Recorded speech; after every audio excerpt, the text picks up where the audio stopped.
Hello student, ये some basic concepts of chemistry का video number 3 है। लास्ट वीडियो में हमने मेटलॉयड तक डिस्कस किया था, उपधातु तक। आज हम नेक्स्ट टॉपिक है हमारा कंपाउंड। कंपाउंड किसे कहते हैं, यौगिक किसे कहते हैं, तो इसको हमने थोड़ा सा बताया था कि कंपाउंड जो है वह प्योर सब्सटेंस है, वह शुद्ध पदार्थ है जो कि 2 या 2 से अधिक जो है पदार्थों के एक निश्चित अनुपात में मिलने से बनता है। 2 या 2 से ऐसा पदार्थ जो कि 2 या 2 से अधिक तत्वों के 2 या 2 से अधिक तत्वों के एक निश्चित अनुपात में मिलने से बनता है, उसे हम कंपाउंड कहते हैं। तो सिंपली आप इसको डिफाइन कर सकते हैं कि pure substance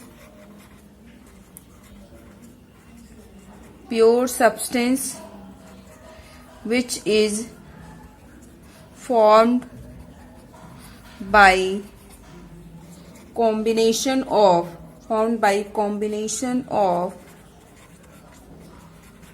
two or more elements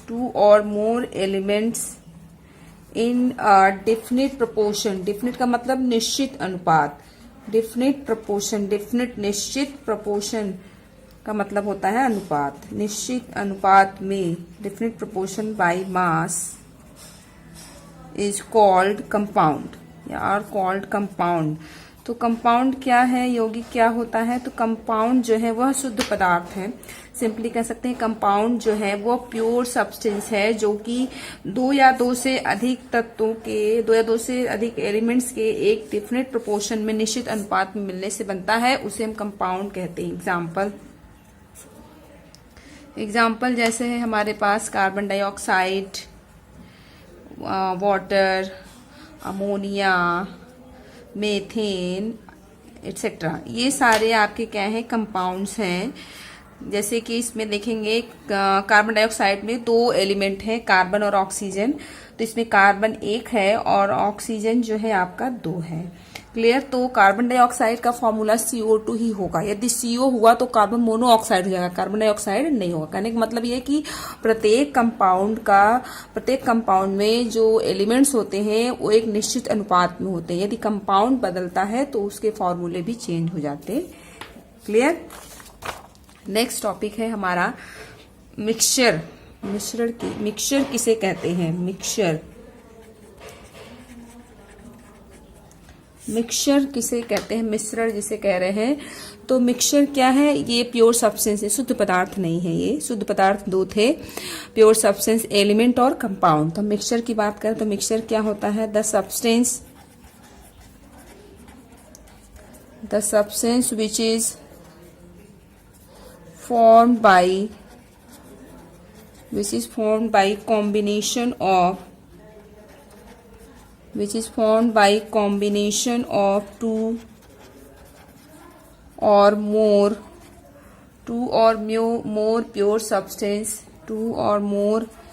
pure substance in a indefinite proportion, अनिश्चित अनुपात, indefinite proportion, and can be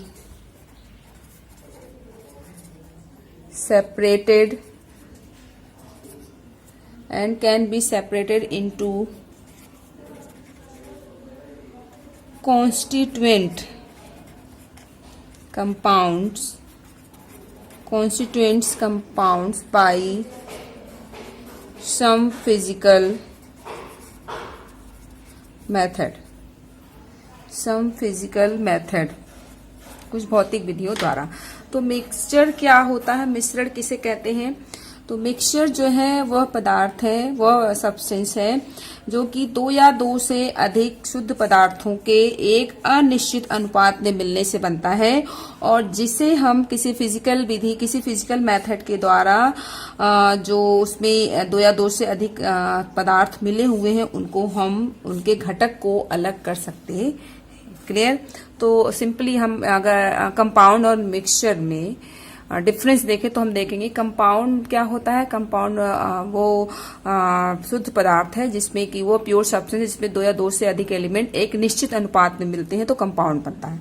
लेकिन मिक्सचर जो है वह पदार्थ है जिसमें दो या दो से अधिक शुद्ध पदार्थों के एक अनिश्चित अनुपात में, तो मिक्सचर में अनिश्चित अनुपात में पदार्थ मिलते हैं, जबकि कंपाउंड में एलिमेंट एक निश्चित अनुपात में मिलते हैं। क्लियर। अब नेक्स्ट हमारा हेडिंग है that is types of mixture. Types of mixture. थोड़ा सा यहाँ पे एग्जाम्पल इसका हम देख लेंगे, मिक्सचर का एग्जाम्पल। मिक्सचर में एग्जाम्पल जैसे है हमारा सॉयल मिट्टी, क्लाउड बादल, ब्लड, स्मोक आदि, ये सारे मिक्सचर के एग्जाम्पल्स हैं। अब टाइप्स ऑफ मिक्सचर, मिक्सचर कितने प्रकार के होते हैं? 2 टाइप्स के होते हैं। मिक्सचर जो है वो 2 टाइप्स के होते हैं, मिश्रण 2 टाइप्स के होते हैं। कौन कौन से? फर्स्ट है होमोजीनियस मिक्सचर, समांगी मिश्रण। दूसरा है हेट्रोजीनियस मिक्सचर, विषमांगी। तो फर्स्ट हमारा दैट इज होमोजीनियस मिक्सचर, समांगी मिश्रण। होमोजीनियस मिक्सचर किसे कहते हैं? तो होमोजीनियस मिक्सचर में क्या होगा? हैव सेम कॉम्पोजिशन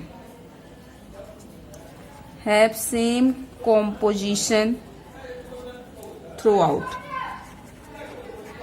कहने का मतलब ये हुआ कि जो समांगी मिश्रण होमोजीनियस मिक्सचर होगा उसमें जो आप देखेंगे तो कॉम्पोजिशन एक जैसा होगा। कहने का मतलब मिक्सचर होमोजीनियस मिक्सचर एक जैसा दिखाई देगा। क्लियर। और इसको हम they are also homogeneous mixture को they are also known as solution. इसे हम सॉल्यूशन भी कहते हैं, विलेन भी कहते हैं। तो विलेन को हम डिफाइन कर सकते हैं कि विलेन क्या होता है। यहीं पर होमोजीनियस मिक्सचर में ही हम वर्ड आ गया सॉल्यूशन। सॉल्यूशन क्या होता है? तो सॉल्यूशन क्या है? होमोजीनियस मिक्सचर ऑफ 2 और मोर देन 2 सब्सटेंस।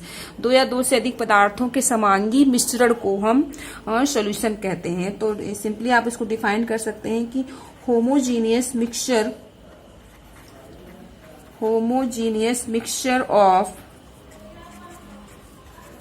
2 और more than 2 substance is known as solution। Clear. तो विलेन किसे कहते हैं? सॉल्यूशन किसे कहते हैं? या सॉल्यूशन क्या है? एक प्रकार का होमोजीनियस मिक्सचर है। 2 या 2 से अधिक सब्सटेंस के होमोजीनियस मिश्रण को हम समांगी मिश्रण को क्या कहते हैं? सॉल्यूशन कहते हैं। क्लियर है। तो होमोजीनियस मिक्सचर को हम सॉल्यूशन कहते हैं और सॉल्यूशन को होमोजीनियस मिक्सचर कहते हैं। क्लियर है। एग्जाम्पल देख लेंगे। एग्जाम्पल जैसे एयर, सी वाटर, ये सब क्या है आपके? They are homogeneous mixture. और जैसे कि हम नमक और पानी का घोल बनाए तो ये क्या है? एक प्रकार का सॉल्यूशन है। जब नमक पानी में घुल जाता है तो बिल्कुल एक जैसा दिखाई देता है। कहने का मतलब उसमें हमें नहीं पता चलेगा कि नमक कहाँ पर है। तो जब मिक्सचर बनाया जाए और सारा का सारा मिक्सचर एक जैसा दिखाई दे तो वो सॉल्यूशन की तरह बिहेव करेगा और वो होमोजीनियस मिक्सचर होगा। क्लियर। नेक्स्ट हमारा हेट्रोजीनियस मिक्सचर, दूसरा टाइप है दैट इज हेट्रोजीनियस मिक्सचर।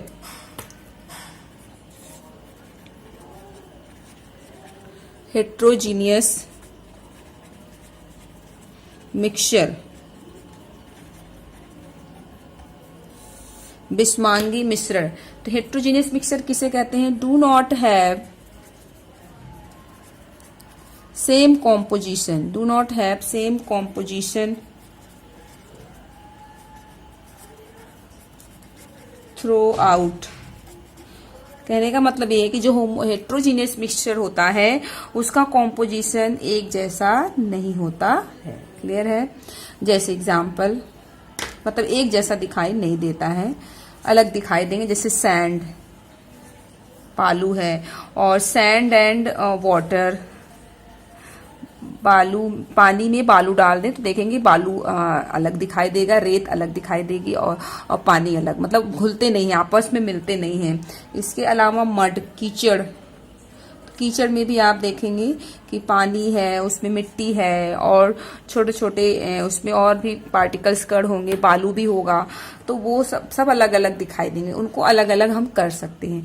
तो ये हेट्रोजीनियस मिक्सचर हो गया। तो ये अब तक हमने जो डिस्कस किया ये था कि पदार्थ किसे कहते हैं, मैटर किसे कहते हैं, मैटर कितने प्रकार के होते हैं।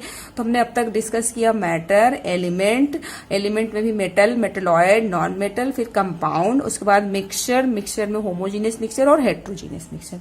अब यहाँ से एक नया टॉपिक स्टार्ट करेंगे, that is law of chemical combination. Law of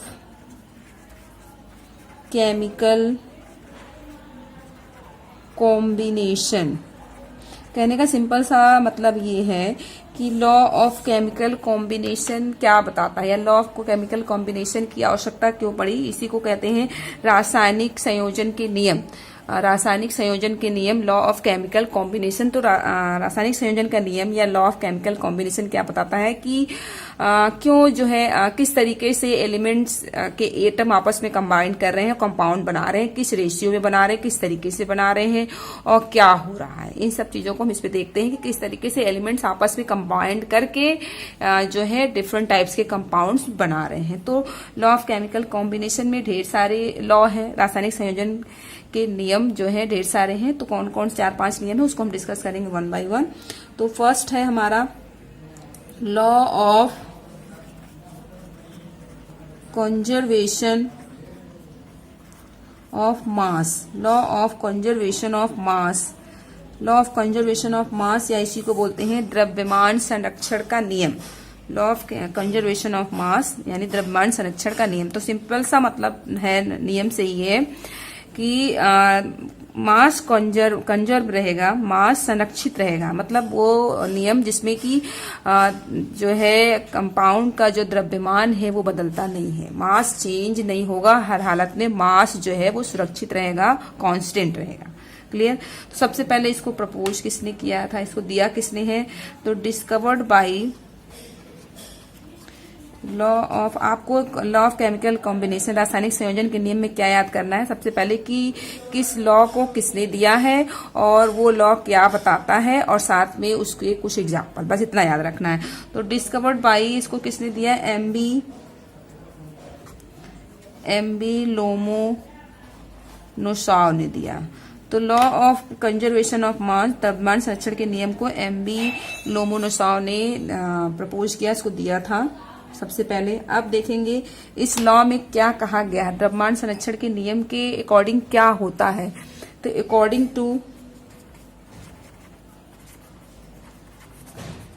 to this law, during any physical और chemical change, the total mass of the products remain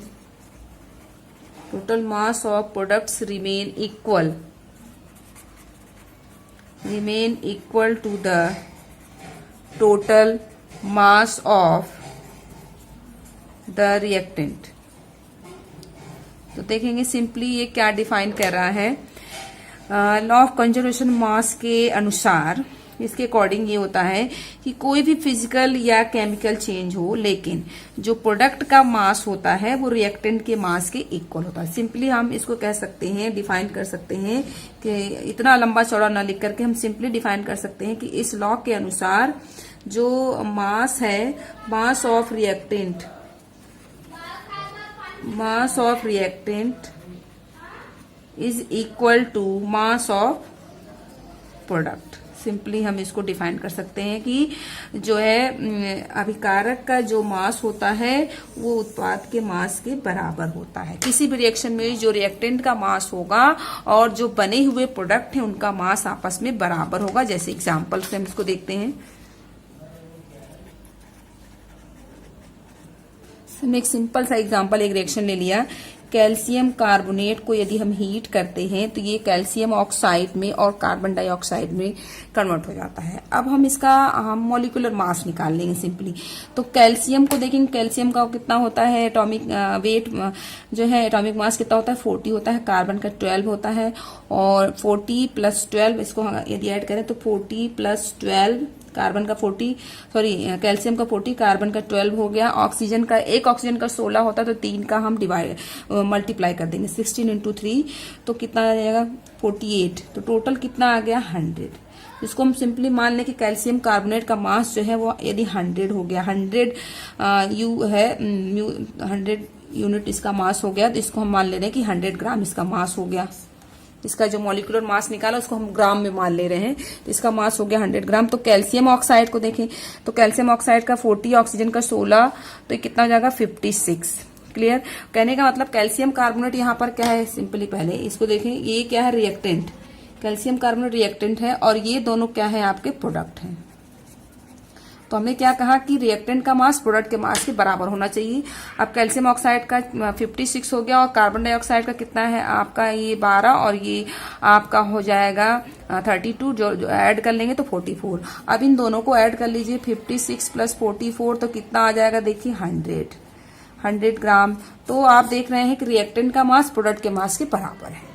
तो कहने का मतलब सिंपली है कि कंजर्वेशन ऑफ मास में या कह सकते हैं कि द्रव्यमान संरक्षण के नियम के अनुसार रिएक्टेंट का मास जो है प्रोडक्ट के मास के बराबर होता है। सिर्फ इतना कह रहा है, इसको देने वाले एमए लोमोनोसाई, इसको आपको याद रखना है। सेकंड, अब हम दूसरे लॉ की तरफ बढ़ते हैं। दूसरा लॉ है law of constant proportion. Law of constant proportion या इसी को कहते हैं स्थिर अनुपात का नियम। लॉ ऑफ कांस्टेंट प्रोपोर्शन या इसको हम कहते हैं स्थिर अनुपात का नियम।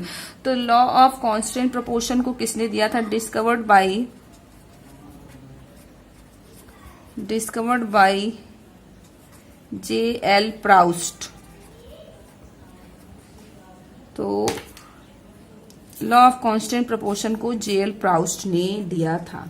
अब देखेंगे अब इसमें क्या कहा गया, स्थिर अनुपात का नियम। इसको देखिए समझने की कोशिश करेंगे। तो according to this law a chemical compound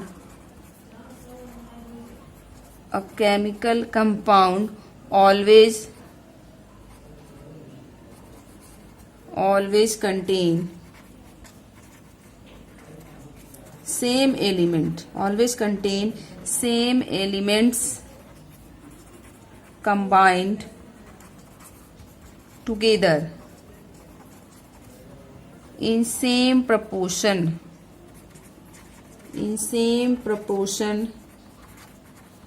by mass।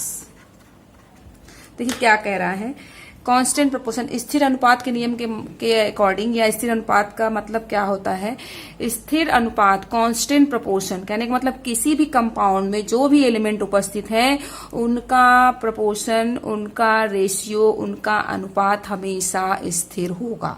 Simply इस नियम में यही कहा गया कि किसी एक यौगिक में निश्चित प्रकार के तत्व उपस्थित होते हैं और निश्चित भार अनुपात में संयुक्त होते हैं।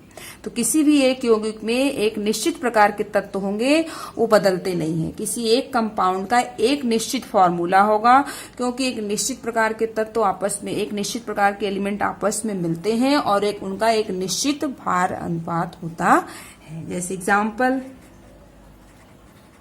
क्लियर? तो इसी को बोलते हैं स्थिर अनुपात। जैसे वाटर का फॉर्मूला H2O है तो H2O ही रहेगा। यदि H2O2 हो गया तो वो बदल गया और उसका कुछ और नाम हो गया हाइड्रोजन पेरोक्साइड। उसी तरीके से SO2 है तो SO2 सल्फर डाइऑक्साइड है। SO3 हुआ तो सल्फर डाइऑक्साइड नहीं हो गया, वो सल्फर ट्राइऑक्साइड हो गया। तो प्रत्येक कंपाउंड का फॉर्मूला अलग होगा और प्रत्येक कंपाउंड में एक निश्चित प्रकार के तत्व होंगे और एक निश्चित भार अनुपात में मिले हुए होते हैं। इसी को बोलते हैं स्थिर अनुपात का नियम। जैसे एग्जाम्पल हम लेते हैं कार्बन डाइऑक्साइड। यदि हम कार्बन डाइऑक्साइड को देखें तो कार्बन डाइऑक्साइड में यदि नंबर देखें तो कार्बन की संख्या कितनी है, 1। कार्बन, इसमें नंबर ऑफ एलिमेंट या एलिमेंट का रेशियो देखें एलिमेंट रेशियो हम अगर देखते हैं तो एलिमेंट रेशियो देखेंगे तो कार्बन और ऑक्सीजन में तो देखेंगे कार्बन का कितना है 1, कार्बन 1 है और ऑक्सीजन 2 है। तो कार्बन डाइऑक्साइड में कार्बन हमेशा 1 होगा और कार्बन एलिमेंट के 1 परमाणु और ऑक्सीजन के 2 परमाणु आपस में मिलेंगे। जब कार्बन का 1 परमाणु ऑक्सीजन के 2 परमाणु से मिलेगा तो उनको क्या बनेगा, कार्बन डाइऑक्साइड। यदि 1 कार्बन 1 ऑक्सीजन मिलेंगे तो कार्बन मोनोऑक्साइड बनेगा। क्लियर। तो कार्बन मोनोऑक्साइड का फॉर्मूला CO कांस्टेंट रहेगा, कार्बन डाइऑक्साइड का फॉर्मूला CO2 भी कांस्टेंट रहेगा। उसी तरीके से ये तो इनके नंबर का रेशियो होगा। यदि हम इनको वेट का रेशियो देखें तो कार्बन का वेट कितना होगा, कार्बन का परमाणु भार कितना होता है 12 होता है। ऑक्सीजन का 1 ऑक्सीजन का 16, तो 16 इंटू 2 कितना जाएगा 32। तो 32 इसको यदि हम काट देते हैं तो मतलब इसको सिंपल कर देते हैं तो ये आ जाएगा आपका 3 और इसका 8, 3:8। तो कार्बन डाइऑक्साइड में जो कार्बन और ऑक्सीजन के बीच में जो भार का अनुपात होगा, मास का रेशियो होगा, वो 3:8 होगा, ऑलवेज कांस्टेंट होगा। इसी तरीके से यदि हम H2O ले लें तो H2O में देखेंगे हाइड्रोजन और ऑक्सीजन के बीच में हाइड्रोजन 2 है और ऑक्सीजन 1 है। हाइड्रोजन का वेट देखें, 1 हाइड्रोजन का 1 तो 2 का आपका 2 हो जाएगा। ऑक्सीजन का कितना होता है 16 होता है। तो इसका रेशियो कितना आ गया 1:8। तो H2O का हमेशा H2O में हाइड्रोजन और ऑक्सीजन के बीच का जो रेशियो होगा, तो इसका रेशियो उनके मास का रेशियो ऑलवेज कांस्टेंट होगा 1:8। तो सिंपली आपको बस इतना याद रखना। अब तक हमने 2 लॉ बताए। एक बताया law of conservation of mass, द्रव्यमान संरक्षण का नियम क्या कहता है। सिंपली आपको याद रखना है कि इसको एमबी लोमोनोसार ने दिया। इस लॉ के इस नियम के अनुसार जो रिएक्टेंट का मास होगा हमेशा प्रोडक्ट के मास के बराबर होता है। बस इतना याद रखना है। और एग्जाम्पल सेकेंड है लॉ ऑफ कांस्टेंट प्रोपोर्शन। तो लॉ ऑफ कांस्टेंट प्रोपोर्शन स्थिर अनुपात का नियम क्या कहता है। स्थिर अनुपात जैसे ही दिमाग में आए तो आप बस इतना याद रखिए कि किसी भी एक कंपाउंड का फॉर्मूला निश्चित होगा और उस कंपाउंड में जितने एलिमेंट होंगे वो निश्चित होंगे और एक स्थिर अनुपात में होंगे और उनके बीच का जो मास का रेशियो होगा वो स्थिर होगा। मतलब प्रत्येक कंपाउंड का फॉर्मूला निश्चित होता है क्योंकि वो कंपाउंड उसी तत्व से मिलके हमेशा बनेंगे। क्लियर। क्योंकि उसमें जो तत्वों की संख्या होती है और जो तत्व का प्रकार होता है वो निश्चित होता है, इसलिए उनका मास भी हमेशा कांस्टेंट होता है। तो कहने का मतलब ये है कि कंपाउंड का फॉर्मूला चेंज नहीं होता, हमेशा कांस्टेंट रहेगा। क्लियर है। थर्ड हमारा जो लॉ है that is law of multiple proportion, गुणित अनुपात का नियम, इसको हम नेक्स्ट वीडियो में डिस्कस करेंगे।